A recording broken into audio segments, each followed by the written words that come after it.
រងថ្ងៃគឺគាត់មានជា EON1 MK2 នេះបងបាទប្រភេទឆ្លាតចេះបាទគាត់មាន MK2 ហើយបាទហើយគាត់ចង់លឺខ្លាំងជាងនឹងតើគាត់គួរតែលក់ MK2 ហើយទិញ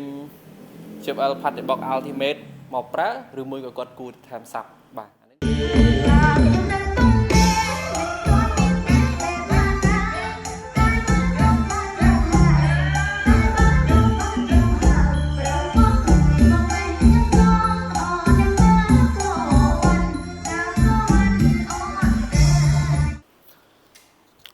បាទខ្ញុំសូមអរគុណបាទស្វាគមន៍មកកាន់ Nano Sound Olympic ក៏ដូចជា Teller Channel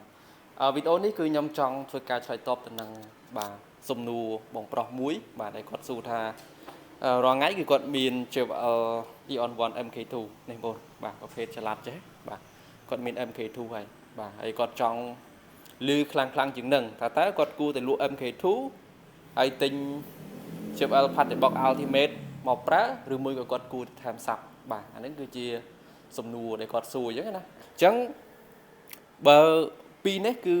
បើយើងនិយាយពីរាំងគឺខុសគ្នាបាត់ហើយបងប្អូនបាទគឺខុសគ្នាបាត់ហើយចំពោះពពួក Party Series នេះគឺវាផ្ដោតទៅលើការប្រើប្រាស់បែបងាយ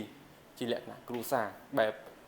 ដូចកូន speaker មួយអញ្ចឹងវា default ពីរោងចក្រមកអញ្ចឹងបានបងប្អូនមើលទៅពពួក Party Series គឺវាមានច្រើន model មានទាំងពីរតូចជាងគេ in-core on the go 110 120 310 320 710 1000រហូតដល់ធំជាងគេនេះគឺ Ultimate អញ្ចឹងបើសិនតម្រូវការបងប្អូនបើសិនតម្រូវការបងប្អូនប៉ុណ្ណាគឺបងប្អូនមកតេស្តទៅហើយបងប្អូន select ថា310ជាតម្រូវការបងប្អូនឬមួយក៏បងប្អូនស្រាញ់បោកបាសធ្ងន់ជាងហ្នឹង710ឬមួយក៏បើធំជាងហ្នឹងទៀតគឺ Ultimate អញ្ចឹងបងប្អូន select speaker ទៅគឺតម្រូវមកមានន័យថាវាមិនមែនជា speaker ដែលបងប្អូនគួរតែថែមថយទេថែមសាប់ថែមអីទៀតវាមិនមែនជាឯកទេសទេអូខេអញ្ចឹងចំពោះពួក Party Series បើសិនបងប្អូនចង់ save budget បងប្អូនចង់ប្រើប្រាស់បែបងាយសឹងបិទបើកប្រើ